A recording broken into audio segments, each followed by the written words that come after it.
When I first came across the topic of today's episode, I thought surely this must be a scam.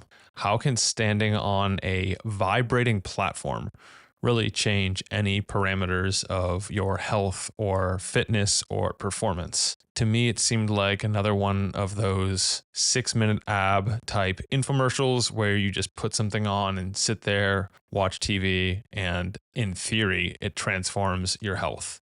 Then I got the opportunity to try one of them out, and I was surprised. It was a lot more intense than I expected, especially when paired with movement. So I decided to look into the research into what exactly whole body vibration technology can do. Indeed, there is research on how it can help improve recovery, improve bone density, help with fat loss, lymphatic drainage, and therefore detoxification, muscle power, cognitive function, hormonal optimization, and perhaps most important for me is the impact it has on different types of athleticism and overall fitness, from flexibility and mobility to strength and power. We discuss everything you need to know about this technology, the benefits, use cases, drawbacks, and the things it actually can't do. I also asked him about why some of the research showed inconclusive results. Our guest this week is Scott Hopson. Scott is an internationally recognized leader in human performance, coaching, and education with over 25 years of experience. As co-founder of Pivotal and PTA Global, he has delivered over 2,000 events, authored 30 accredited courses, and impacted more than 250,000 coaches,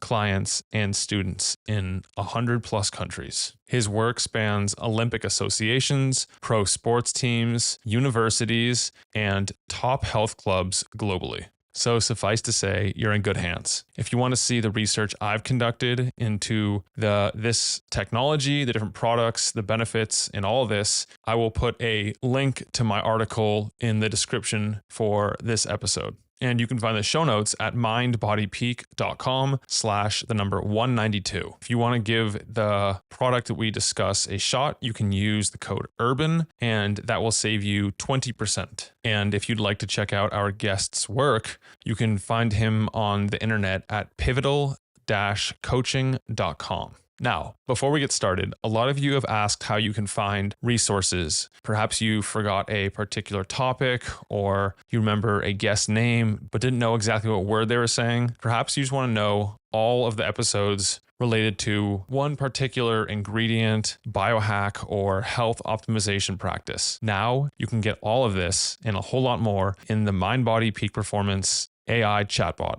Just go to mindbodypeak.com/AI to get your answers. It's almost like having me and my guests in your ear, and it's totally free, open source. And if you try it, I'd love to know what you think. All right, ladies and gentlemen, sit back, relax, and enjoy this episode with Scott Hopson. Scott, welcome to the podcast. Hey, bud. Thanks for having me. So, Outlier readers will know that a long time ago, I wrote an article on vibration therapy, whole body vibration, and an aspect of health and wellness and performance that's rarely discussed. Before we discuss that and a whole lot more today, let's begin with the unusual non-negotiables you've done for your health, your performance, and your bioharmony. Oh, that's wow. Well, the start of my day is very simple. When I wake up early, I'm an early bird. If I'm at bed at 8:30 p.m., I'm a happy boy. I wake up at 4:30 p.m. like clockwork, 4:30 a.m. I should say. So to lay there and not do anything remotely digital, check your emails, check the time, to lay there, breathe, and set my intention for the day. So that's number one. That's a non-negotiable. Like before the dogs are licking my face, before my partner wakes up, it could be a minute. Ideally, it would be 15 minutes. But before the world interrupts my agenda, did I set my intention with some deep breath? That's number one. Number two, then I'll expand that into some kind of meditation, contemplation, with a cup of coffee. I love that. Then I get on my bike, I ride to the mountains. I'm right near Red Rock National Mountains. And I play tennis for 2 hours and I ride back. And as I ride back, it's not exercise, it's just movement. Look at literally taking in the trees and the colors and the mountains and the birds. So that's kind of my non-negotiables every day. Like, did I breathe? Did I set my intention? Did I meditate? Whatever you want to call that. Many names. Did I move? Did I get in nature? That's like my non-negotiables. And they could take many forms, right? I could be hiking with the dogs, I could be doing strength training, but they all tick the same box.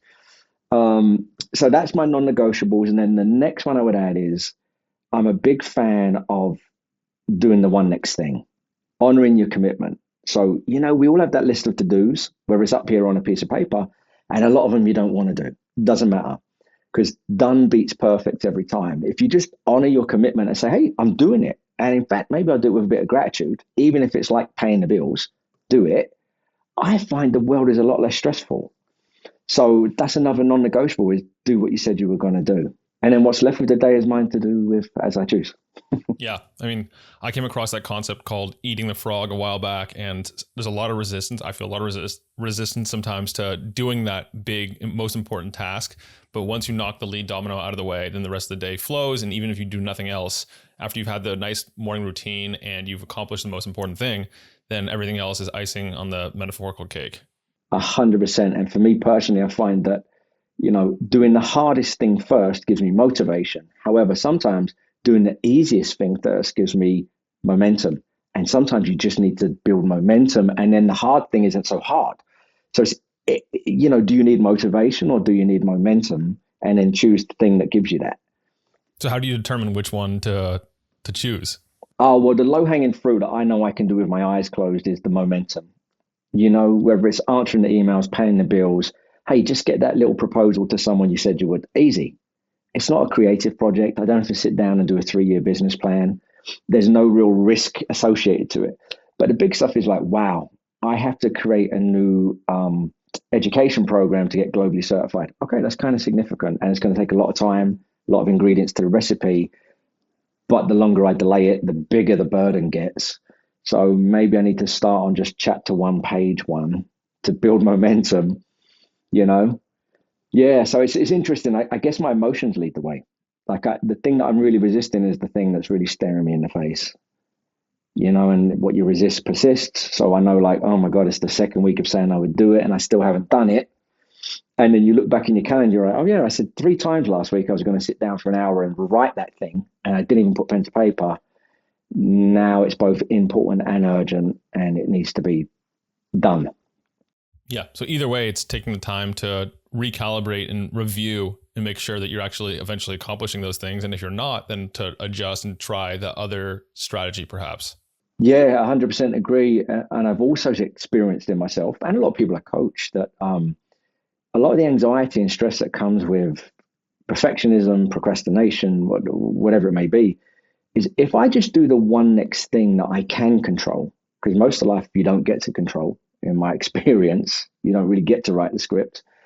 But the few things you can control, if you don't do those, they create overwhelming anxiety and unmanageability. So do the things that are within your control and let the rest go. And it tends to work out better than trying to fix, manage, and control the things that you actually have no control over anyway. Yeah. So you mentioned coaching. Tell me about your practice and what it is that you do. Yeah, I've been a coach, an educator, and a consultant in health and human performance for 26 years, nearly 27. And that runs the full gamut of positive youth development, of which is my greatest passion, actually, especially 12 to 18 years of age, to the everyday general pop, health, wellness, fitness, whatever you want to call it, to high-end performance. So that's elite performance, collegiate performance, professional soccer, international Olympic associations, which I spend a lot of time with. So it's the full. But I've also built and operated health clubs, athletic clubs, recruited and managed thousands of coaches. So I do a bit of all of it. Depends on the day of the week and who's in front of me. But my company, Pivotal, exists for one purpose, which is to empower human potential. And we do that through coaching, educating, consulting. But really, the vision is to empower human potential, and whatever that is for the individual varies, right? Mm-hmm. So it's taking the Olympians up 1% and then perhaps the general population up 10%, 20%, but really helping anyone and everyone reach a higher level or their highest level. Yeah. How do you manifest the next highest version of yourself, whatever that is for you, whatever that is in whatever dimension? And it's interesting what you say, because that 1 to 2% at the top level is a deal breaker often. But it's like a needle in a haystack, finding that 1% with so many variables. You think you know which one's going to give you the upgrade, and you really don't a lot of the time.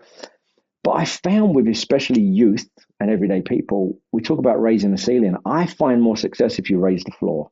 If you do the fundamental things well, sleep hygiene, fueling, mental emotional stress regulation, the floor rises. So you're more robust and resilient in the first place. You don't always have to break through the ceiling to improve performance.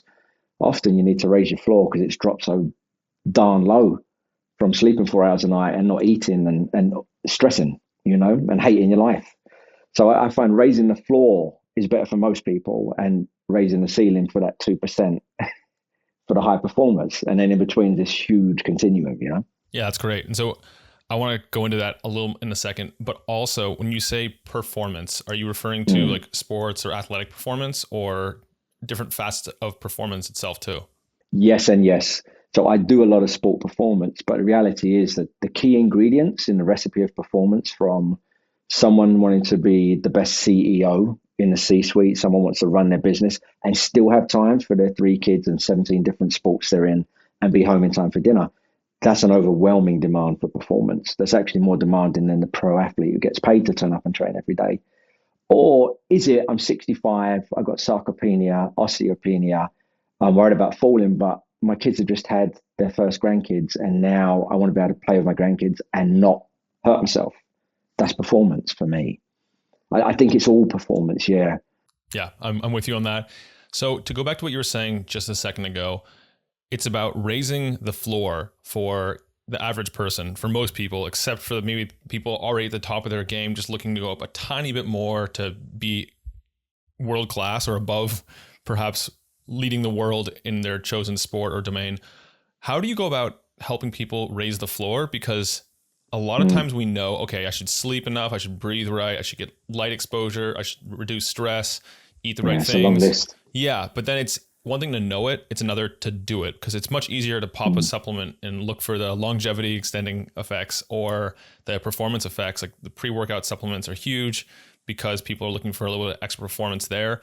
And actually making the lifestyle change is much harder. Do you have any tips It's a lot harder. on doing that? Because Yeah. it's the same thing for both clients or coaches working with clients and individuals looking just to optimize their health and performance. Yeah. And we could talk 4 hours on that alone, right? But I think the two things that consistently come up as directing the way, when you find the way, when you find the why, you find the way. And so a lot of people say, I want to go from here to here. Or more importantly, I want to go from being this person to this person. That's why I want to get there in the first place, whether it's losing weight, bigger, faster, stronger, more health. It's because this is the person you want to manifest. Okay, but how do you want to get there? And more importantly, why? So you've got to find the why behind the what. And so what that brings up for me is two things. Number one, what's the one next thing that you're ready and willing to change? Because today, health, wellness, longevity, has become like algebra. It's so complex. And we're drilling down on every facet of human physiology, mental capabilities, biohacking. And now we're going to people with a long list and saying, hey, this is just all the things you've got to do to sleep better. You're like, really? Oh my God. And then here's how you eat better, and here's how you breathe better, and here's how you move better. And they've got like an encyclopedia. It's too complex. And even if they understand it, which they do, because it's not education, there's a picture of death on every packet of cigarette and people still smoke. It's clearly not education. I know when I do this, look, picture of death, but I'm not ready and willing to change yet. And so what are you ready and willing to change? That leads me as a coach into motivational interviewing and emergent listening. Without those skill sets, I don't know you're going to find the answer. And then the other thing is you've got to meet people where they need to be met. It's not about what I know is right and wrong. And right and wrong is relative anyway. It's like, how can I surround you with an environment to transform yourself? That is the art of coaching. Anyone can look at a plate of food or an exercise and know what it should look like. And then you can look at someone doing it and go, that's not what it should look like. Right. But it takes a coach to be able to say, so how do we go from A to B? I don't think people lack information or education, and I don't think they lack motivation or discipline. These are people, that's a judgment, right? And they certainly don't lack willpower. You're going to tell someone who's got 3 jobs, 4 kids, sleeps 4 hours, works 12 hours, takes them to every soccer game, does the dishes, that they don't have willpower and motivation. That's insane. maybe they're will depleted. Maybe all the gas in the tank is gone, especially up here from making 1,000 decisions an hour. And that's interesting when you look at glucose in the brain, oxygen in the brain, 2% of your real estate, but 20% of the engine that it takes. Wow. And this is where we are all day. Maybe you're out of gas. And so, of course, you've got no energy left to decide maybe I should cook something better for myself, go to bed earlier and move more. You don't have any gas left in the tank to make that decision. So I think if we put down judgments, what are you ready and willing to change? And can I meet you where you need to be met? If you have those two at the heart of coaching, you've got a chance. And for the average person listening in who is not a coach, they can also just ask themselves those questions and figure out what the minimum viable change they can make is. That actually, I guess the maximum viable change that they can maintain. So it's like if you give yourself 100 things, the huge list of the sleep stuff to do, and it's taking 10 times longer to do your routine than you have available, you're not going to do any of it. But if you just start small, add one thing on, once you master the next or the first, then you can actually make the changes over time. Now, that's a key word. I'm a big believer in the power of addition, not deletion. And when you look at change, no one wants you to change them. And ultimately, all change is an inside job, and we know that. As human beings, we crave autonomy, right? And mastery. So if I'm coaching you, what's the one thing I can add into your daily lifestyle that I know is going to give you the biggest upgrade? Well, right off the gate on this long algebra we've got, okay, if you're not sleeping enough, we've got troubles. If you're not fueling enough nutrition, that's a problem. If you're not moving daily, I didn't say exercise, moving daily, we got a problem. And if you don't have a way to identify and regulate your emotions and mental stresses, we have a problem. So they're the big four. The rest are details. Could you do with a bit more collagen and a bit more sea salt? Probably. But if you're sleeping 3 hours a night, never exercising, and you hate your life, I'm not worried about collagen right now.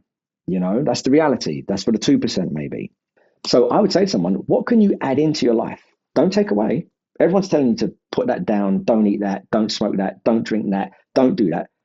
The brain just immediately emotionally says back up, because the emotional brain filters what goes into the cognitive brain. So if you're a threat in any way, it's giving you the finger saying that's enough. And they'll nod and smile, but they're not coming back through your door. So what can I add? Hey, keep doing what you're doing. Yeah, right. I want you to drink this much more water per day and go to bed 30 minutes earlier. Because you take someone who's sleeping 5 hours a night and say you got to get 8 to 9 hours, that's ridiculous. That's like your accountant saying, hey, I know you saved this much money this year. I need you to double it next year. You're like, sure, that sounds, I've got the same income. So how's that going to work? Yes. And I think we have to flip the coin and say, if I add this to you and 2 weeks from now, you slept 30 minutes extra a day times 14 days, 7 hours of extra sleep. Ooh. And you add 3 extra glasses of water a day, every day. Ooh. Hydration's up, sleep and recovery is up, brain chemistry is better, decision making is better. Right, let's talk about exercise. So I really do believe in the power of addition. That's the other thing I'd say to someone listening is, what are you ready, willing to change? What can you add that's an upgrade? Don't worry about the deletion. Because if I take something away from you, it's like the baby you start crying. Like you want to hold on to that thing. So keep your thing. What can we add? I like that model. And you've teed me up nicely for this one. What are the additions that you've seen work the most effectively or most universally across the people that you've worked with? Oh, like the things that they can add into their lifestyle for the upgrades? Exactly. Oh, well, without that, sleep is just humongous, right? I mean, we all know, don't need to belabor the point. It's funny now in the high performance biohacking where we're talking about sleep. We've always talked about sleep. It's not novel. You know, everything happens when we sleep. Learning happens. Memory consolidation. We know this. The problem is society has created a lifestyle where we think it's normal not to sleep, to get up early and go, and go to bed late and go. So sleep is number one. And I believe in compound interest. Give me that, $100 a month doesn't sound like a lot, right? But in 20 years, you've got millions in the bank. Can you give me half an hour? Can you just go to bed half an hour? You may not even fall asleep, but when you go to bed, no devices and just breathe. Contemplate your day, maybe a gratitude list, whatever it is we talk about. Half an hour, that's number one. Number two, hydration. Everyone's dehydrated. Considering the body is 90% fluid, because we talk about 80% blood, right? But you've got lymph and water. We're 90% fluid. 2% is enough to be detrimental to all cognitive and physiological performance. 2% dehydration. Yeah. And 5% is like a big problem, right? Everyone's dehydrated. So the idea that you're going to think, feel, move better when you're dehydrated isn't. If you just sleep a bit more and hydrate more, every cellular process in the body and the brain improves. And then number 3 is movement. And again, it doesn't have to be exercise or training, but we are wired for movement. Every cell in the body, especially the brain, by the way. We can talk about muscles, bones, blood, yes. But the brain, the neurons in the brain crave play, novelty, challenge. So that's the brain, right? It says basically, if you're not moving, you don't need me. And we literally become disembodied. This thinks that this is not important anymore. And the big one is 80% of communication in the body is upstream. It's the heart, it's the gut, it's the fascia telling the brain what's going on. It's not downstream. And so if the body's not moving, it's also telling the brain, you don't need me. So how do we create movement snacks? Movement on a daily basis. Have a snack here, have a 5-minute snack there, have a 2-minute snack there. It doesn't have to be an hour meal at the gym all the time. So sleep, hydration, and movement, in my opinion, are non-negotiables. They add those in, everything get better, and then we can get more granular and detailed about macronutrients, micronutrients, timing, quality of food, all that. Right. But if you haven't got those 3, the battery's dying anyway. Yeah. Well, my listeners are smart cookies, so they already know to do the basics, such as those, and also some of the other basics to really get the fundamentals of health and wellness and performance dialed. And then other cooler, more fun and flashy stuff to add that you see as being helpful. What would those be? On a big picture again, right? We're not talking about anything specifically like exercise or vibration. You just mean on big picture? Yeah, it could be big picture. I'm also thinking, like, you mentioned a lot of people it's not a lack of motivation, but they deplete their willpower throughout the day by having 1,000 or more little micro decisions. Okay. And so Yeah. to me, optimizing the environments and more of the passive activities and tools and technologies we can use that allow us to not necessarily have to go out and expend a bunch of willpower to continue forward and do more things, but to be able to just have that available to us at all times. Okay, so on that point then, ultradian rhythms, I think just look it up if you haven't already. Ultradian rhythms, they're real. They've been here forever. It's not new. Every system in the human being, not just the body, human being, has natural cycles. And so we all know the circadian cycle, right? But there's a creativity cycle, a play cycle, a movement cycle, and the point is we have waves of energy production. I'm giving it out. Then we need to replenish it. And it's typically around 80 to 120 minutes. After that, if you don't take 10 to 15 minutes to reboot, that system's going to just degrade. So are you willing to plan your work day, your creative day, your kids, whatever, around cycles? Because linear doesn't work. You want to burn out, you want to become depressed, you want to hate the thing that you actually love. I want to go see my kids play soccer. After being an Uber driver every day for free, you start to be like, oh, here we go again. Well, maybe you run out of energy earlier in the day, so you don't have enough left to enjoy your kid playing soccer. So I think look up ultradian rhythms, learn to cycle your energy and understand right now this morning for the next 2 to 3 hours, is this a creative demand? Is this a production demand? Is this a logistic, operational, get stuff done, P&Ls? What is it? And frame your mind for that. And even within that 3 hours, right, 80, 90 minutes on, 10, 15 off, get out, breathe, go get some brain fuel. We call it superfood, superpower. Go choose foods that are going to actually boost cognition and get you going, right? And help attenuate inflammation, because stress, especially in the brain, creates inflammation. Okay, now go back to the thing you said you're going to do. So I think that's a really good tool, is how am I going to cycle my energy today? Don't just wake up and say, here's my 9 hour. No, how are you going to cycle your energy? And if the morning is where you have energy to move and exert yourself, but you say, I'm going to work out in the evenings, it's never going to work. If that's not how you're wired, stop putting exercise at 7 p.m. when you just want to sit down, have dinner with your family. Because now you're going to the gym where you don't want to be, you don't have the energy, and you're robbing your family from the joy that you wanted to share with them. So maybe you've got to have the courage to flip it and say, you know what? The morning's when I want to get after it, and the evening's when I want to shut down and connect to my family. Then it's your script, write it. So I think ultradian rhythms are really cool. and how to introduce superfoods and superpowers, this brain, and then the small brain in your gut, because gut hygiene for me is another one that changes everything. Heal your gut and you heal every cell in the body. Yeah, it's interesting. The ancient like medical systems like Ayurveda actually divided the day into different energy blocks and periods. So they had ways of optimizing long before we understood before we now understand all these rhythms. There's also like the circadian rhythm, there's the ultradian rhythm, there's the 7-day and I think month-long rhythm for humans too.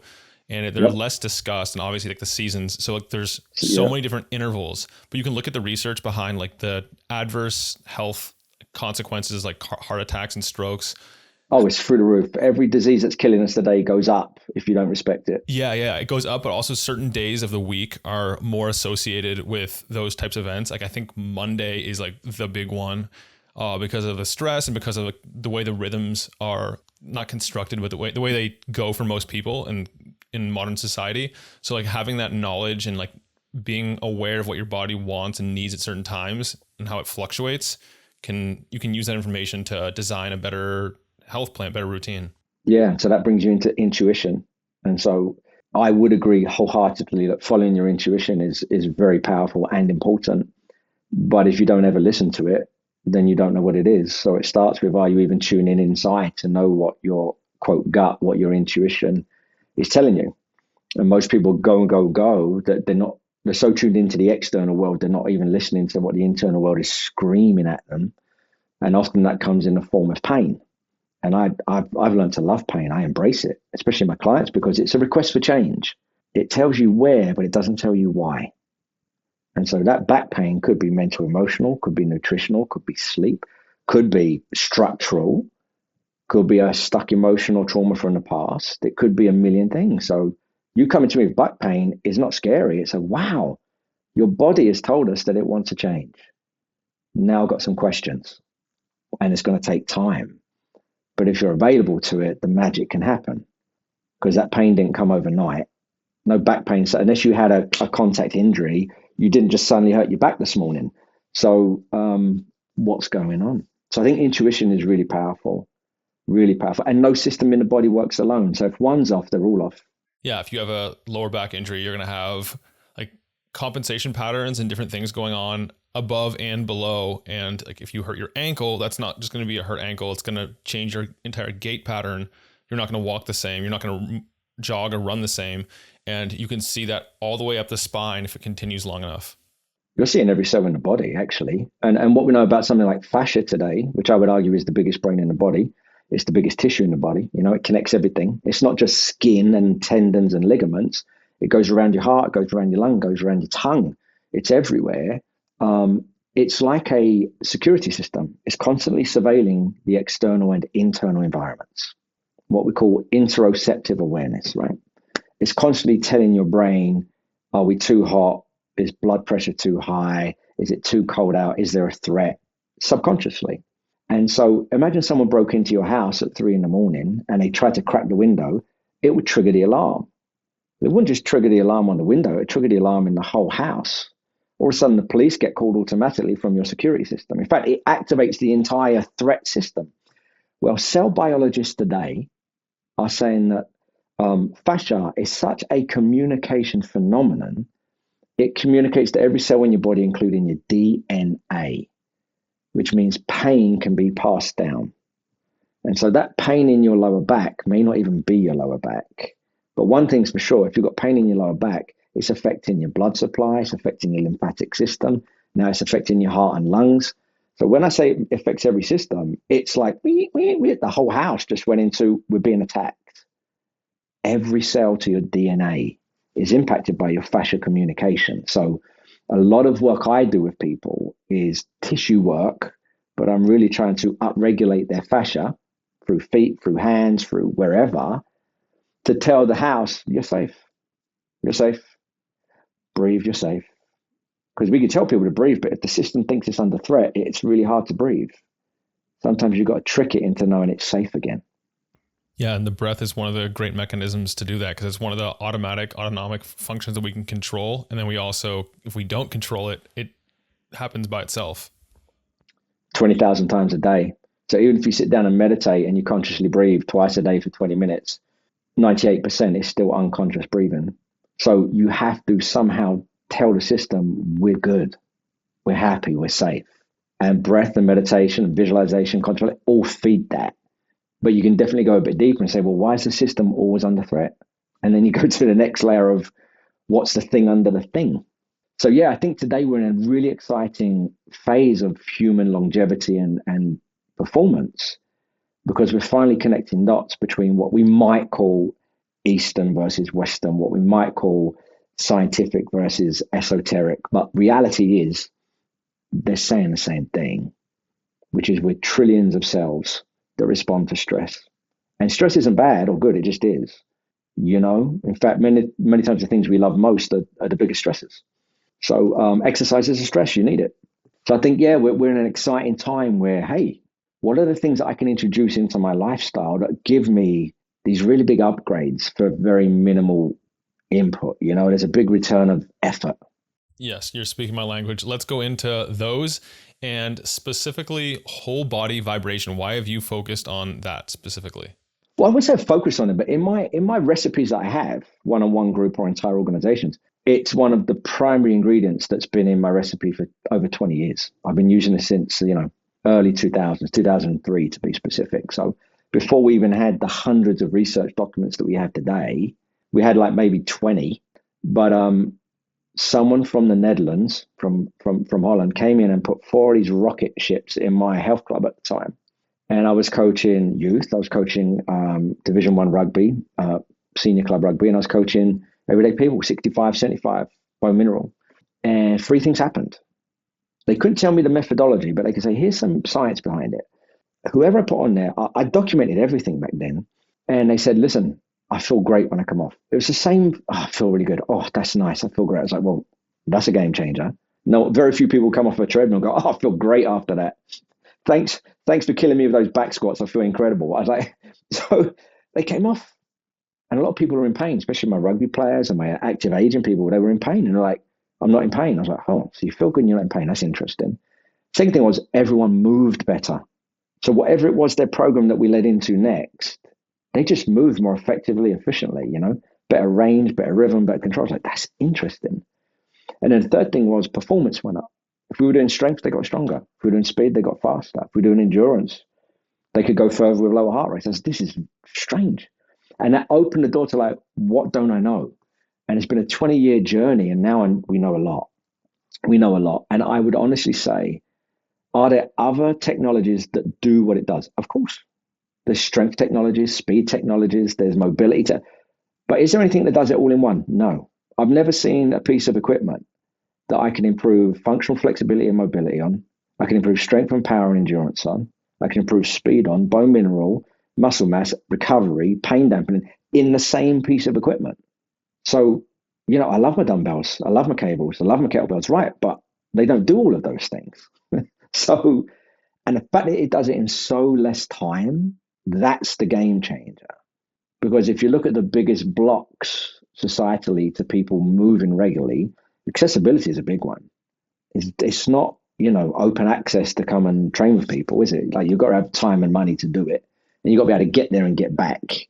So I think being able to say, here's a device that all populations can greatly upgrade their performance on, whether it's for 10 minutes as part of an hour program, or it's 20 minutes the whole program, or my favorite, daily movement snacks. How can we use it daily to promote movement quality, upgrades in muscle, bone, whatever it is you're training for, and recovery? What can I do for 5-6 minutes a day at the end of the day or the middle of the day to reboot the system? And I love that about whole body vibration is you can really dial up or dial down. Dial up or dial down. If someone comes to me manically stressed, that we might need a bit of dialing down first. And I can get that so quickly with vibration. It's unbelievable. Yeah, interesting. It's also not one of those modalities that's like you have to really like crush yourself with. And it's like, oh, do I really want to do this right now? Like, I don't know if I have the energy for like a soul crushing workout. And I don't know how exactly you use it.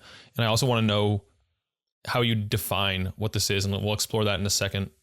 Well, you don't have to crush yourself. I mean, obviously you do need progressive overload. So if you're trying to stimulate a system to become more robust and resilient, we know the simple super conversations. Hey, here's your system's homeostasis. I need to stress you so that it breaks you down, whatever that system is.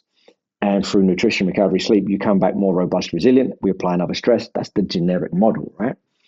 And everyone's got a different capacity to handle that.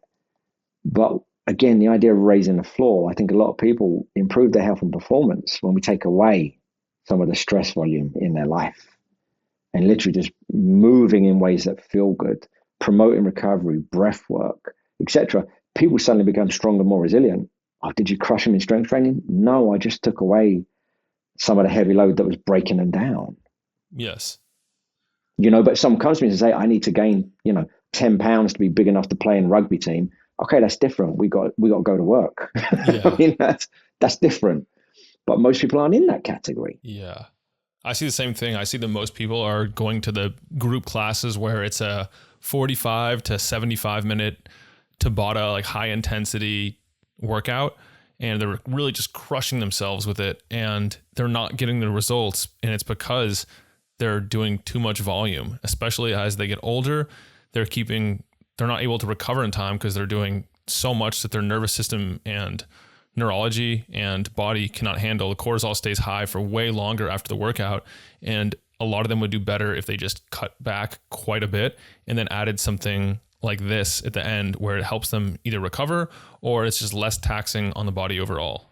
And a lot of that's driven by beliefs and values, right? That the belief is I need to go crush myself to improve. Another thing is identity. That's my tribe. That's what we do. We turn up and we go to, we puke together.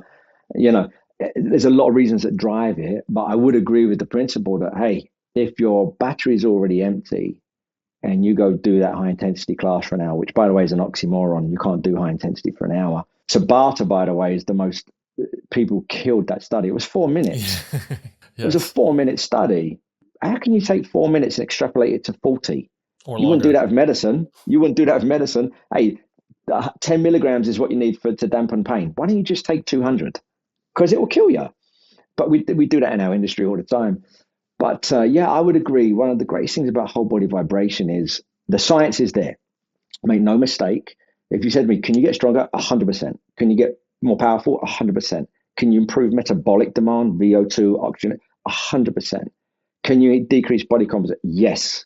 Can you improve bone and muscle? Yes. I can give you dozens of studies on each of them over 25 years. That's not the conversation. The conversation is, well, then how? Well, there's a lot of different recipes for each one. So the recipe for flexibility, mobility is different than the one for building bone mineral, right? Which is different from hypertrophy, which is different from recovery. So one of the biggest misconceptions is, oh, you just stand on this thing, it does all that? No one ever said that. Would you just stand on a treadmill and expect to get faster? No. Then why would you apply that logic to it? So there's a lot of misinformation and misconceptions. But yeah, it for me, it's a game changer because it often does exactly what you can do on ground-based training in less time. It's without doubt the safest way to introduce force and load into populations that can't tolerate it right now, especially overstressed or people, like I said, longevity, 65, 75. Right, we've got to stress you to develop muscle and bone. And I'm convinced today that muscle mass is even more important than the bone mass. If you don't have enough muscle that's producing enough force, you are going to fall over. You are going to fracture that hip. That's the biggest problem we have. And lower body power today is linked to more functional outcomes in active aging than any other parameter. By far, even cognition, lower body power links to cognition as we age. I can do that with vibration, with actually no compressive load, although I can bring on dumbbells and weight, of course, but I don't have to. And I can do it in a fraction of the time because you might be on there for 30 seconds doing a set of squats, but it's not 30 seconds. It's 30 contractions a second. So 30 seconds, that's 900 muscle contractions. So you might have said, oh, I did 12 reps. You might have moved up and down 12 times, but physiologically, your muscles did 900 things. So that's a lot of work in a little bit of time. So that for me is just, I don't have any other technology that does that for me. And people say, oh, I get it for 75. No, come to the NFL. 100% of the teams use whole body vibration. They're all lined up by the squat racks where they're doing their heavy mechanical loading.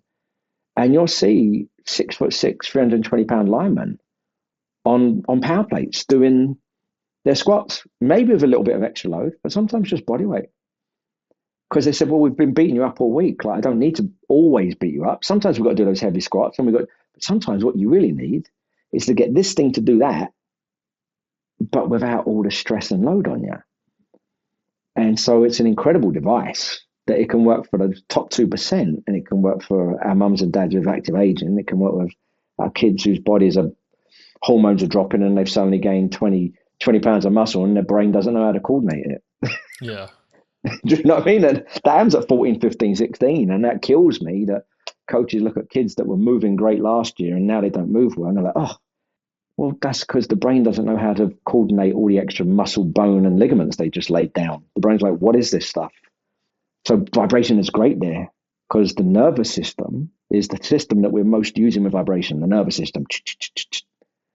And that's the one that's the most important for movement is your nervous system. It's the conductor of the orchestra.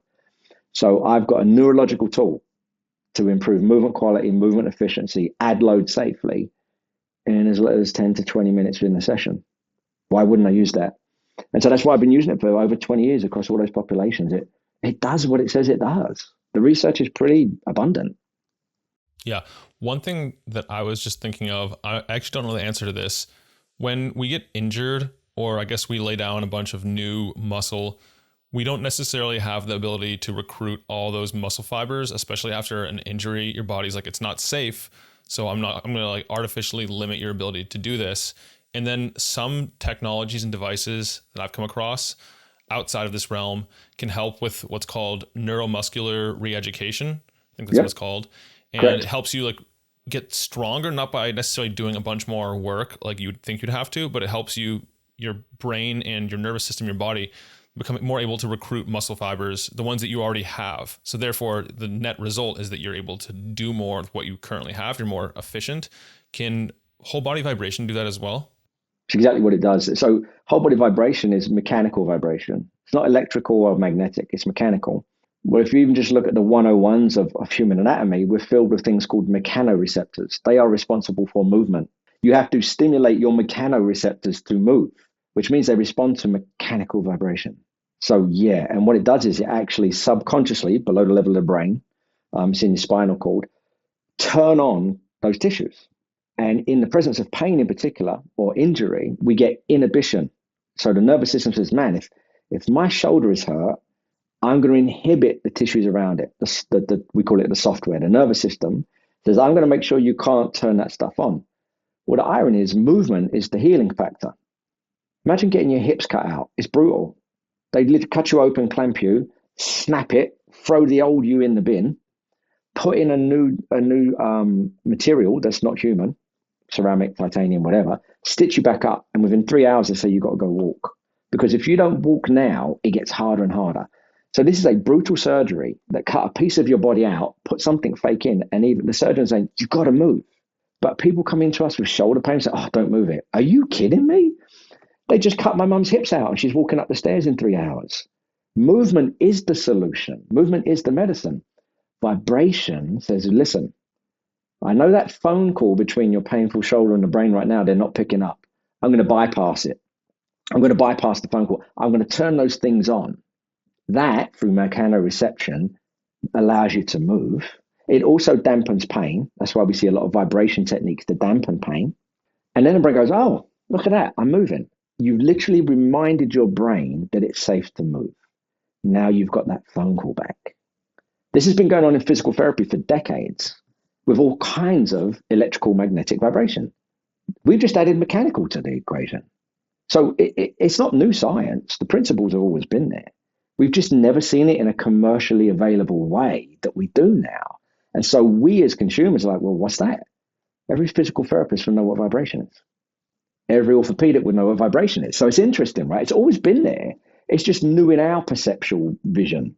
But it does exactly what you said. It takes inhibited dormant tissues that I'm going to turn you on. And I'm going to remind the brain it's safe to move. In fact, we need to move. And that's why pain goes down and movement goes up like rapidly with vibration.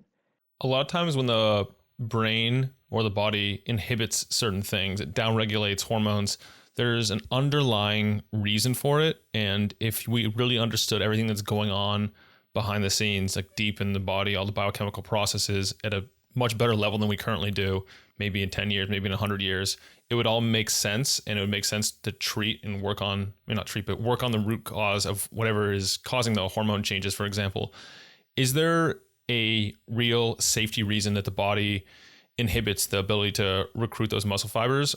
And is overriding that with any of these types of technologies actually safe? Or is there a potential to like really mess things up just by following like the normal protocols? Not really. You got to understand, like a lot of people, usually their pain is not really structural. There are people that have structural pain, right? And it could have been coming for years. Joint degeneration, herniations, bulging. Okay, that's built over time. You've got a structural problem. But even then, 99% of the time, they don't need surgery. They go to physical therapy or a chiropractor who uses movement-based interventions to get the disc back where it should be. Yeah. Now, a chiropractor will manually introduce movement. Physical therapists will have you perform the movement. Yeah, but it's about movement. I can introduce movement into the body, or I can get the body to move. Both are wonderful, but they're movement-based interventions. Now, they may use all kinds of devices to get you out of pain for a few minutes, so now you can breathe, and now we move. But we have to move. There's just no way around it. So unless you have some kind of structural acute damage that you're not aware of, then movement won't make it worse. Yeah. So if you have a broken arm or a broken leg, you Right. wouldn't necessarily want to be using this. Right. Of course not. Yeah. Of course not. But it's interesting, again, that following surgery, people are like, you've got to go move straight away. You know, just look at the most everyday one is giving birth. That is deeply traumatic. I caught both of my kids at the end. I was like, I don't even know how that's possible. Like that came out of that. And it's traumatic. And the damage that's done, they don't say go home and don't move for a week. You go home within 24 to 48 hours if the baby's healthy and mum's healthy, and you're back to picking up your groceries and you're back to picking up your baby and feeding them. Okay, that's weight training, isn't it? Picking up a baby in an arm, and that's weight training. You're walking around with a baby in your arm for hours. Okay, pick up a 6-8 pound dumbbell, do a bicep curl in one arm only, and just bounce it for hours and see how you feel. It's weight training. Your baby's weight training. Your laundry's weight training. So if we just take away the idea of exercise and just call it movement, I think it gets a lot clearer. Are you cleared to go pick up your laundry and your baby? Yeah. Are you cleared to sit on and off the toilet? Yeah. That's a squat. We don't call it a squat, but you can't get on and off the toilet without squatting. Can you get in and out of the car? Yeah. That's a squat in a very strange position. And you're holding your baby or your bag when you do it. Okay. But we can't do some basic re-education through movement, strength training. Doesn't make sense. And there's zero evidence it will hurt you. It hurts you when you do the wrong movement at the wrong time for the wrong person. Well, that's bad coaching. You know, it wasn't movement that was the problem. That was the coach that was the problem. So, vibration is a really powerful healing technology in the right hands. If you don't know how to use it, there are ways to get educated or people to ask. But I have found it to be phenomenal for healing. Scott, I think we should take a step back and define what whole body vibration is. It seems self-explanatory to me, but it might not be as straightforward as I'm thinking. Yeah, no, it probably isn't, right? You're on these platforms, of which there's a handful that are really good and do what they say, and there's a lot that don't. And you're on it, squatting, lunging, push-ups, whatever. Think any movement you do on the floor, you're doing on it. It's not just shaking. The ones that I use, power plate, are vertical vibration, which means they primarily go up and down. It leaves you. So here you are standing on it doing your squat. It doesn't just shake, it leaves you and comes back, but it's only a few millimeters. Does it 30 to 50 times a second. That would like be walking down the street and the ground leaves and comes back. Well, every time that happens, there's two outcomes. One, when it leaves you, there's a moment of instability. All the proprioceptors, mechanoreceptors in the brain and the body say, wow, the ground just went missing. We need to turn on so that we don't fall over. But the real magic, in my opinion, is when it comes back. Because when it comes back, it applies little micro hits of force to your body. We call it ground reaction force. When you walk down the street, when you walk off the curb, when you walk down the steps, when you jump up and then you land, the ground hits you back. When you hit the ground, it hits you back, whether you're stepping, jumping, or running. In the absence of that, all bets are off, which is why in space, zero gravity, you don't weigh anything. You need gravity ground reaction to stimulate strength, bone, muscle. So this is happening. 30 to 50 times a second. You become unstable, false, unstable, false, unstable, false, 30 to 50 times a second. That's what it does, those two things. As a result of that, it stimulates nervous system, musculoskeletal system to turn on and get ready for that false whilst you're doing squat, lunge, push, pull, plank, whatever it is. But it's not that compressive load that you'll get with, say, free weights, which again are perfect. I use them, you know what I mean? But there's not something compressing you down to the ground. It's actually the ground leaving you and coming back. And then what I really love about Power Plate, which is my product of choice, is it doesn't just go up and down. It also goes forward and back and side to side, because that's life. If you're getting in your car, you're definitely moving sideways. If you're getting out of the chair, you're definitely moving up and down. If you're playing sport, you're going all over the place, chasing your grandkids, you know? So that's what it is. It's just a mechanical platform that moves up and down 30 to 50 times a second and creates those two responses, instability and ground reaction force.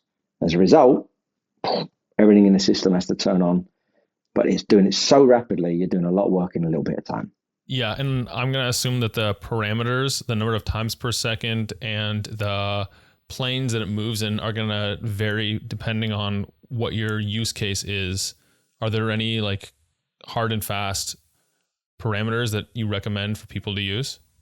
Well, yeah, there's a couple of things that are really simple to follow. Number one, if you look at a meta-analysis of all the research on different products, because some of them also do this, like the old teeter-totter at the playground, if you grew up in the 70s and 80s, right? One of those.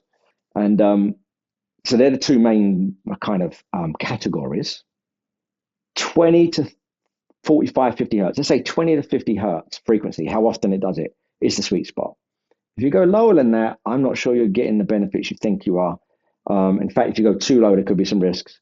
If you go higher than that, you're not getting any return of investment, but you're now stressing the body a lot more. So 20 to 50 is kind of the sweet spot. That's number one. Number two, if you're doing like flexibility, mobility, stability work, warm-up work, it's going to be like 25 to 30 hertz on a low amplitude. If you're looking for strength, it's going to be 30 to 40 hertz, sometimes up to 50, but it's a very unique case. And the methodology of that is very unique. 30 to 40 hertz, high amplitude. Now, recovery is the interesting one. If you're doing massage, circulation, pain dampening, fascial release, you can go one of two ways. You can go a lower frequency, high amplitude. So it's doing it less, but it's traveling more each time. Or I can really turn up the dials and I want 50 hertz, but a smaller amplitude. And you're going to get a very different kind of release. So if I want more circulation, lower frequency, bigger amplitude, just relax, massage, let it get in there and do its job. But if I want, say, some fascial release, more tissue, I want to stimulate, then I'm going higher. If I want to just breathe and relax and not even think about life, I'm going higher. It sounds like for general health and well-being, it's probably best to do a combination of the low frequencies and high frequencies, and also to vary the amplitude. Yeah, and just like traditional strength conditioning science, there's a progressive overload continuum. Like, where do you start, when and how do you progress? And so a couple of things. Number one, I mean, the company I choose, Power Plate, they have an app with all the methodology on there. What do you do for movement preparation, mobility, stability, strength? It's all on there. The movements, the loads, the parameters. So just don't guess, just download an app, because it's based in 20 years of science. That's number one. Number two, if I'm doing strength training on it, the first thing I'm going to improve or increase is my volume of work. So I'm going to work for a longer duration of time at the same settings. Okay, then I'm going to make the movements more complex, more demanding, bilateral, 2 legs to unilateral, 1 leg, whatever it may be, single plane, multiple planes. Now, frequency goes up first. That's the first dial that you turn up, is frequency. But just like on the ground, if I turned up the load on your barbell, you're going to do less work. You can't lift heavier and go longer. It doesn't work like that. There's intensity and volume. So as I take up the intensity, your volume goes down. So as I turn up the frequency or amplitude, I have to work for less time under tension, just like I would on the ground. And I go from 30 to 35 to 40. And I keep building up my volume. And then I say, right now, I'm going to go from low to high amplitude. That's the biggest intensity dial. Make no mistake. When you take up the amplitude, which is how far it travels, and it's only millimeters, you double the work, double. So now, let's say I'm on 40 hertz low and I take the amplitude up, you got to go back to 30 hertz. You wouldn't double the speed on a treadmill. You wouldn't double the amount of load on a barbell back squat, right? You wouldn't double your vertical jump in one session. So as you take intensity up, frequency or amplitude, volume goes down. And between the two, frequency goes first, amplitude second. Amplitude is the biggest upgrade you make in terms of demand on the body. You're working a lot harder when you go from low to high, a lot harder. It'd be this, if I said to you, you're going to run from one end of your house to the other end, and I timed you and took you 5 seconds, and I said, right, here's what we're going to do now. You're going to run there and back in the same 5 seconds. You'd be like, I can't do that. So when your distance, you're double. When you change amplitude, you're changing the distance. So if you double the distance, woof, and you've increased the frequency, that's a lot of extra work. Yeah, absolutely. Can you walk me through at a high level, like all the different things, the use cases of whole body vibration? You've already mentioned a bunch of them, but let's get them all in one place. Well, yeah, it's a really long one now. When we first started, here were the big three. Bone mineral, that was where it all started. And what's interesting today, we think bone mineral loss, osteopenia, osteoporosis is like 55 and over. No, it's absolutely not. It's 30 and over. It shouldn't be, but it is. And today in America, other countries follow suit. The average life expectancy of males is 78 years. It's going down every year, which means that midlife is 39. So if you're 39 or older, you're halfway there. So that's active aging. You might say, I'm only 39. You should be worrying about your bone and muscle right now. So bone, 100%. Muscle, yes. Strength, yes. The really surprising one was power. People are like, man, how does it make you more powerful? But if you're doing this with your tissues 30 times a second, that's explosive. It just doesn't look like what we associate with explosive, but it actually is. So your nervous system becomes explosive. So that side of things we've known for 2.5 decades or more. The things that really excite me today, there's 3 that come up. Number 1 is neck up. So we're looking at what is it doing to cerebral blood flow? Wow. Improving cerebral blood flow, which means what's it doing to inflammation? Decreasing. Wow. So you're telling me that I'm increasing oxygen-rich blood to the brain. I'm getting rid of and flushing toxin-rich fluids away from the brain. I'm stimulating the lymphatic system, which is huge up here. Wow. How many diseases and disorders are associated with inflammation of the brain today? A lot. Okay, that's one thing that really excites me. Okay, what about cognition? We're seeing studies now in mild dementia, senile dementia, and how it's improving cognitive decline, meaning the opposite. It's slowing it down and improving cognitive capacity. Wow. How many people could that impact? And then we're also seeing it in terms of systemically, if I think of the fluids in the body, circulating levels of hormones, what it does to cortisol. But the one that's really blew me around recently was BDNF, brain-derived neurotropic factor, which is essentially miracle grow for the brain. This is it, right? You want those neurons to grow and spread, BDNF are it. And interestingly, we know, similarly to play is one of the biggest ways we stimulate BDNF in the human brain, because neurons that fire together wire together. The brain is competitive real estate. So, 50,000 thoughts a day, overwhelming. 98% are the same as yesterday. So let's hope yesterday was a good day. 80% are negative. So your brain is already, most of the real estate is taken up by yesterday's thought patterns, your habitual thought patterns.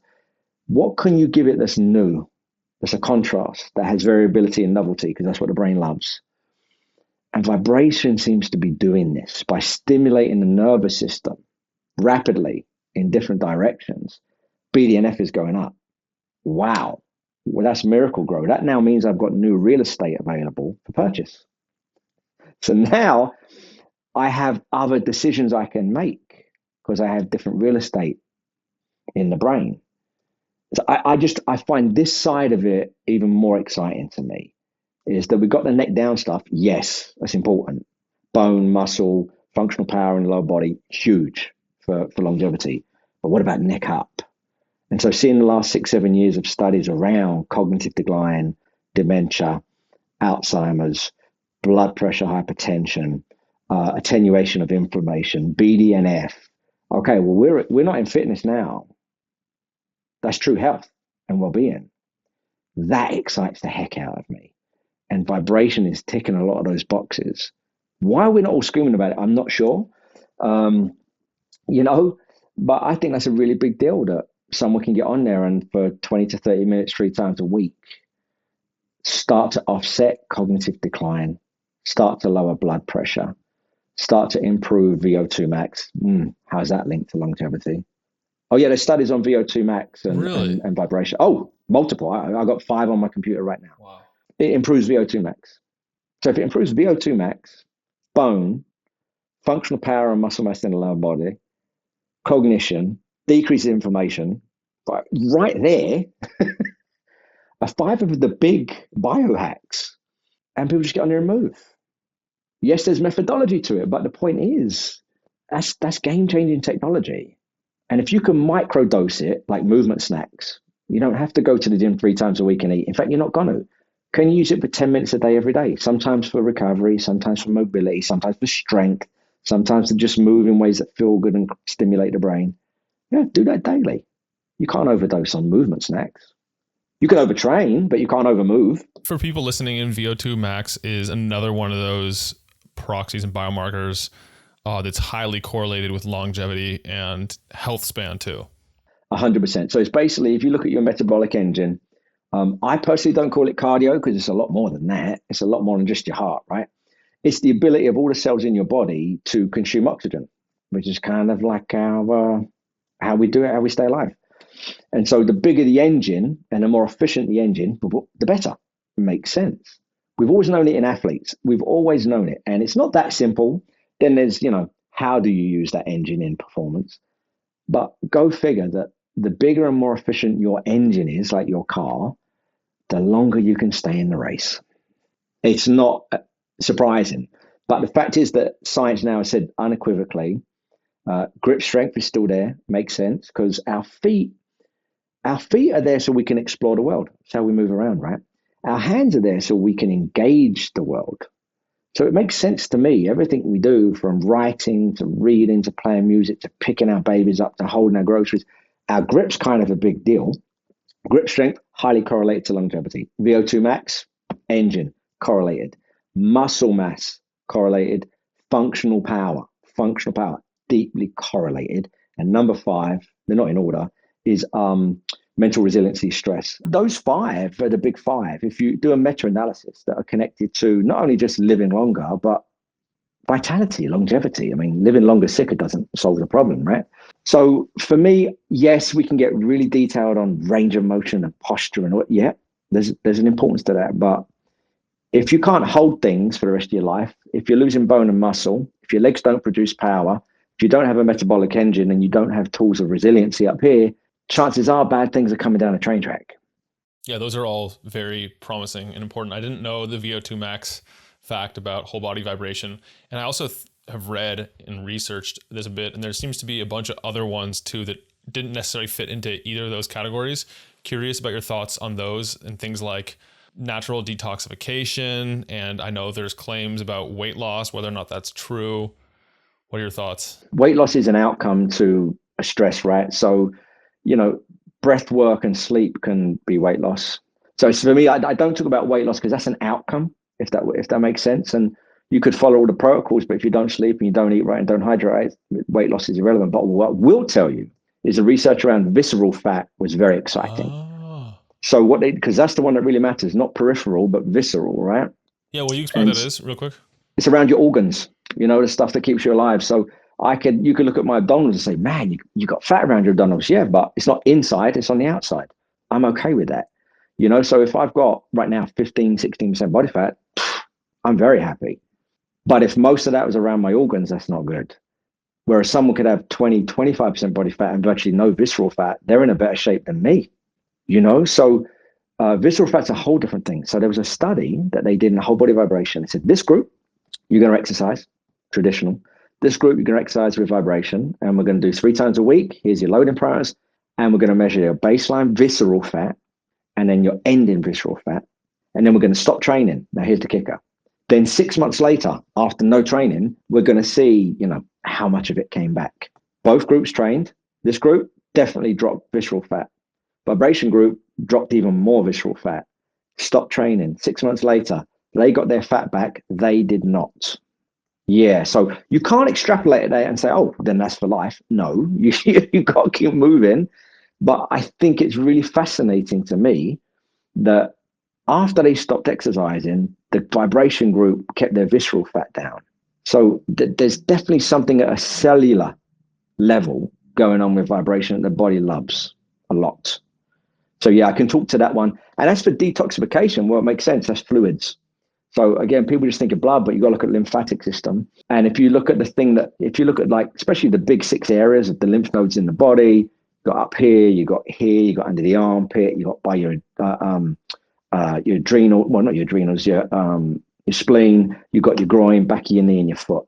Okay, if I can stimulate those areas, not up here necessarily, but everywhere else, with mechanical vibration, mechanoreceptors, then it's not just the muscles that it's going to stimulate, because wherever you're touching a muscle, there are blood vessels behind there, arteries and veins, but also lymphatic vessels. All systems run together, especially in those big areas. And so we're seeing that lymphatic flow improves with vibration, whether it's done actively, mobility work, strength work, or passively, like massage, which again, when I talk about recovery, attenuating stress and inflammation, that's primarily because of the fluids that it stimulates, of which one is the lymphatic system, which is your recycling system. It's taking all the trash out. So yeah, that's how vibration is impacting toxin removal, is through stimulating your lymphatic system. And if you know where you have most of your big loads, then you can get more strategic about where you might do your massage, as an example. And perhaps the most famous of all, or at least up on that list, is the effect of whole body vibration on hormones, the endocrine system, and specifically human growth hormone. Yeah, the early studies on that were almost too good to be true. Looking at growth hormone and IGF-1, insulin growth factor, and testosterone, and at the same time looking at its counterpart, cortisol. But they were actively done. So these were younger populations that were doing like strength training on there. They were doing their squats, they were doing a push-up on there, and they assessed very acutely, following that stimulus, what happened to these hormones. Well, you know as well as I do that actually during the stress of exercise, cortisol goes up. It has to go up. Cortisol's not bad, but a chronic systemic increase in cortisol is bad. If you didn't have cortisol, you couldn't move, you couldn't play, you couldn't get out of bed. So cortisol is good. So when I exercise, I expect to see those hormones go up, adrenaline, cortisol, norepinephrine. And then after recovery, in the next 24 hours or so, I expect to see a spike in growth hormone, testosterone, as a response to that stress that says, we got to lay down new tissue, we got to be bigger and more resilient. But they did it acutely. And what they found is at the end of the session, growth hormone went up, IGF-1 went up, and cortisol went down, like acutely. So that was really exciting. So yes, during the active use of vibration, there seems to be a tendency for the growth hormones, the anabolic hormones, to go up and catabolic to go down. What no one's ever done, though, is a long-term longitudinal study. Like, hey, a year or 2 years later, because it's research, right? There's too many other variables. Like, was it because they were experienced trainers and they went really hard, or would it be the same with novices who were new to training? What would happen if it was done every day? But there's multiple studies that show a positive increase in anabolic hormones acutely following exposure to active whole body vibration, meaning you're training, and also a decrease in cortisol. So again, I don't want to just say everything's good and everything's bad, because you see some of the silly claims out there about thousands of percent in HGH. You'd be dead. Your heart would implode. If you had 3,000% increase in HGH every day, you'd be dead. And cortisol is not bad, but it's bad all day, every day drinking it. So you've mentioned something important here, in that not all the studies are showing the exact same thing. And when I looked into even that, there were some studies that showed no impact or an insignificant impact of whole body vibration on those hormones. And when I actually looked into the studies themselves, a lot of them use different systems, different methodologies with those systems. So help me understand how to go about choosing the right one, because we all want these benefits. It's a really hard question to answer, and the reason is that if you're talking about which products, that's an easy one to answer, right? It's really easy for me, but the Yeah. methodology is how do difficult. you, yeah, okay. How do you choose a good product? Because I'm not sure that when I was looking at the studies, they were all using high quality products that were No, they're even not. capable of yielding the results they were hoping to get. Right. So that's the thing. You got to look at what the product is. The product stimulating the system in the same way that the previous studies did. And then the big one is the protocol or the study design. The methodology is, if they've taken a completely different methodology, then you're going to get a different result. Example, if in one study they said, listen, we're going to have a work to rest ratio of 1 to 1. So you're going to do squats for 45 seconds and you're going to rest for 45 seconds. And then we're going to do that 5 times. Okay. I got 1 to 1, 5 sets of 45, done. And they'll give you a frequency. Maybe it's 40 hertz high, it's 35 hertz high. So in my mind, I'm like, that's pretty high vibration and high amplitude. So what they're basically saying is, I'm going to give you a high stress level, but then I'm going to let you recover. And then we're going to go again. And we're going to do it for a handful of times. Okay. If I did that on the ground with a barbell or a cable, I did 40, 45 seconds of work to failure and recovered and went again, I would expect to see a stimulus of hypertrophy. So that's going to give me human growth hormone. And the study over here says, right, we did 2 minutes of squats. Okay, stop right there. For 2 minutes of squats is endurance. If I did that on the ground, I won't get HGH. I get cortisol. So you can't compare an endurance methodology to a hypertrophy study or a strength study. So you have to dig into, like, what was the product? Was it this one? Was it this one? Were they at 20 hertz? Were they at 50 hertz? Was it on, off, recover to fatigue? Or was it just like endurance? We're going to keep going for 10 minutes. And so that's what makes it difficult. The methodology is so contrasting, but you've got to apply the same physiology you would on the ground. If I wanted endurance, I would do this one. Right. I wouldn't expect growth hormones from that. You don't get growth hormone running a marathon. You get it from doing your high intensity work. And then you got to say, but was it really high intensity? Or was it, like we said earlier, the crazy people thinking 45 minutes of continuously dying? It's like, that's not. That's you just killing yourself doing endurance. So you've got to look at that stuff. But the product is easy. Is the product you're buying, does it have science behind its own product? So if it's vertical vibration, it's one of the biggest reasons I choose PowerPlate for 20 years is they can show me dozens of studies on the PowerPlate. But they can also say, here's what we are, vertical vibration, and here's the other studies in vertical vibration. Great. You're validating your own product as well as the category of that product. Done. But if your product doesn't have any research to support, the type of product it is, then I can't listen to that. Number two, the product quality. So has that product actually been accredited by, let's say, medical associations or any of the standard quality control mechanisms, say that's safe and effective? Because you can do that. I mean, PowerPlate, again, was a medically certified device for 20 years, MDD. That's the medical community around the world saying we agree that it's safe and effective for all populations. That's kind of a big deal. And then the education. Do you then, when someone buys your plate, what's your methodology? My mum wants it for bone and pain. Do you have something for her? And what about my athletes? Have you got something for them? And what about my kids? Have you got something for them? So if the company can produce all of that, they're worth listening to. If they can't, a $500 battery powered plate on Amazon, there's a reason you can't get whole body vibration for $500. I'm not flying to Europe on a 10-hour flight for $60 on whoknowsjet.com. There's a reason. They might have just had a really good Black Friday sale, but the chances are that's not the plane you want to be on. Yeah, absolutely. And also with the right systems, you can look around and see the testimonials from actual people that have used it. You can go to the facilities that operate or have them and figure out what people are experiencing from them, because research is nice and it paints a good picture. But as you just mentioned, Scott, there's so many different variables and confounding factors and methodology issues, equipment issues, so many reasons that you might not get this same outcome that they had in the study.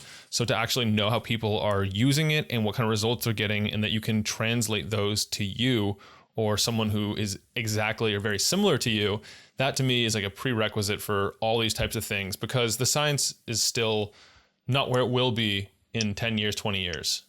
Yeah, I agree. I don't think science leads the charge, actually. It validates what we do or don't know. Let's make no mistake about that. I mean, whether it's in manual therapy, movement therapy, high performance, what the top coaches, therapists, physical therapists have been doing for decades was based on scientific principles. And then eventually science says, oh, you were right about that. Maybe you weren't right about that. But it's a study. It's not going to give you the methodology for a 1-year program.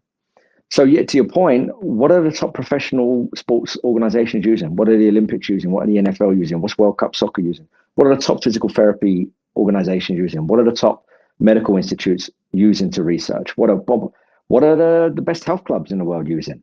Why are they all using the same 2 brands?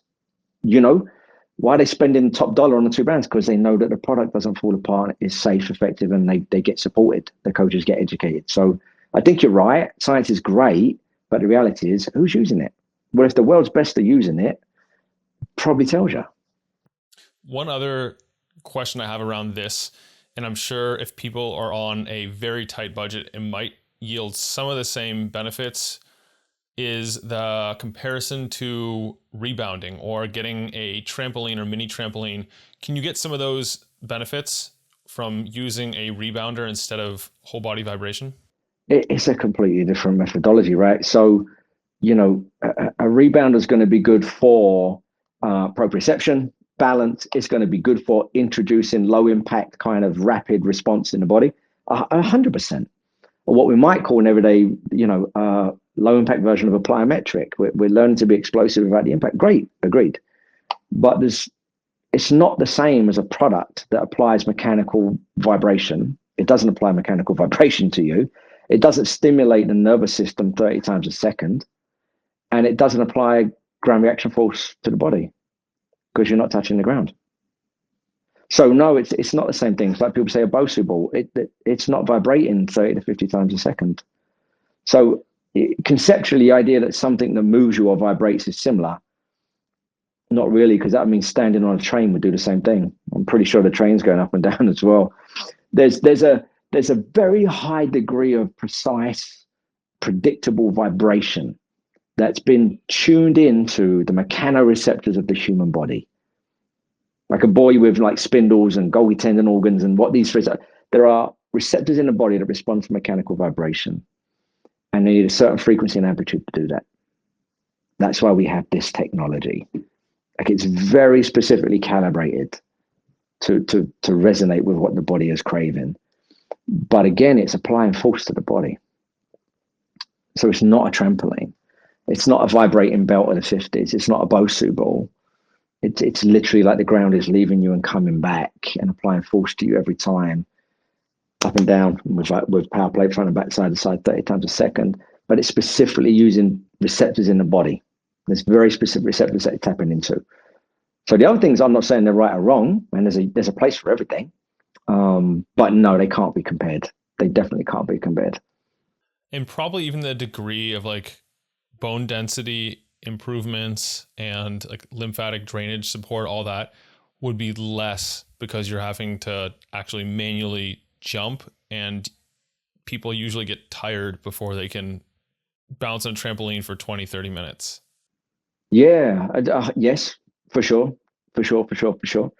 Trampolining can be great. Rebounding can be phenomenal for certain things. It's like I said, it can be good for certain dimensions of power. It can be good for fluids in the body. It can be good for restoring proprioception and balance, 100%.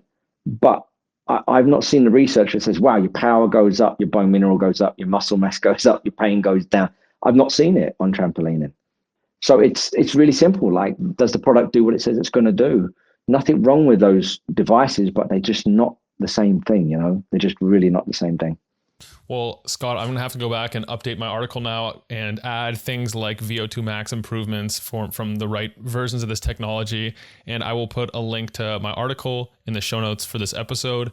And I'm also partnered with PowerPlate. So if you guys use the code, I believe it's Urban, I think that'll save you between 20 and 25% on all of their devices and systems, depending on when you order. Scott, what else am I missing? Anything important to cover? No, we covered a lot of ground there. I mean, the technology is legit. It's been here for decades, and the world's best in science, medicine, and performance have been using it. So it's not a matter of if it works, it's a matter of how it works best for you. That's really it. Well, a couple more rapid fire questions for you, and we'll call it a day. Okay. If there was a burning of the books and all knowledge on earth is lost, but you get to save the works of 3 teachers to help people go deeper on these subjects and things that have informed your perspective on performance, what would you choose and why? Oh my gosh. So it's got to be about these topics, right? Like health, wellness, performance, huh? Well, people that have influenced me, maybe that's a better way to go. In my early career, Mark Verstegen, the founder of Athletes Performance and Exos, was the first leader in elite performance. I mean, from military to World Cup soccer and rugby to Olympics at the highest level to NFL, who grasped the bigger concept of recovery. And he could do it at the biggest level, but he was the first one over 20 years ago that said, hey, what's the game we're really playing here? You know what I mean? What are the key ingredients to upgrading that 2% and raising the floor on the 98%? Mark Verstegen at Exos it really changed me big time. I think going a little bit off course here, I'd say a book that changed me was Power versus Force by Dr. David Hawkins. That was a good 22, 23 years ago. But it links everything we've talked about, how the nervous system is a exquisitely sensitive system. And it says, is my environment a threat? And if it is, literally every cell in the body instantaneously breaks down. Or is this like harmonious? And it knows, and it becomes a tonic. And all of a sudden everything, poof. So I think that was a book I put out there for everybody. And then I would have to say, for all-round holistic well-being, I think Paul Chek really influenced me probably 25 years ago. Big time, late 90s, early 2000s, I went through it. Just in this realm, he really connected, the science world to the esoteric world in very tangible tools. Could definitely go rogue quite a bit and spark some controversy, but I think he loved that secretly. I think he absolutely loved it. But a guy who came into an industry that was very much about sets and reps and posture and form said, hold on now. Have you thought about your feelings? Have you thought, what are you putting in your mouth? What's your gut like? He was the one that really, I think, said, there's a much bigger picture here. So I would put that out there as, and I've gone back in time. There's a lot more recent ones, but they're the ones that come up from a long time ago that shifted my perception on what health, longevity, and human performance could be. Yeah, I don't think I told you this, but I'm actually a Czech practitioner and I've studied his work pretty deeply. Oh yeah, me too. I went through everything he had, from exercise coach to nutritional lifestyle coach to practitioner at every level. I got so much love for the guy. I think he's one of the first and foremost people to say there's a lot more to, the human being inside the human body than you think. He really changed the game. 20 years ago. Yeah, when the other folks that are looking at the human body in reductionist, isolationist perspectives and paradigms, and they can't figure it out, then they send him off to Paul, and he was able to fix them up. Yeah, wonderful human being. Cool. Well, Scott, final question. What is one thing that the Power Plate tribe does not know about you? I have to be careful with my answer. I don't know, because I don't know that I've ever considered myself part of the Power Plate tribe, even though I've avidly connected to that brand for 20 years, avidly. I think, man, that's such a tough question to answer. What they don't know is my career started as a jeweler. They definitely don't know that. My first ever job out of school I was a jeweler in the West End of London when I left school at 16. Interesting. There was a whole chapter of me before I became a coach in health and human performance. And it started with being a jeweler. I would not have guessed. Perhaps no one would. We can change that then. What's something that the pivotal coaching tribe doesn't know about you? They wouldn't have known that either, I don't think. But I think that if I wasn't doing what I would do right now, if you want to say, I nearly turned left. At the same time, I turned right and went all into coaching and teaching. I nearly followed the path of getting my doctorate in philosophy. And it was this close, which is why 90% of the books on my shelf, 10% are like, physiology, anatomy, coaching. I love it. I studied it to a very high level, by the way. But the thing that I wake up just wanting to explore is humanity. Mm. So for me, I think philosophy is the root is everything, from medicine to science to mysticism. So it's really another word for philosophy, like why does humanity do what humanity does? So yeah, if I could be anything, I would be a philosopher. A philosophical coach. Yeah, I think I kind of weed it in where I can, where people are ready and willing to hear it. But yeah, that's what they probably don't know is that if I ever decided to just shut down and say, "Oh, okay, that was a great chapter of 30 years, but it's time to turn left," that would be the world of transformation is where I would go.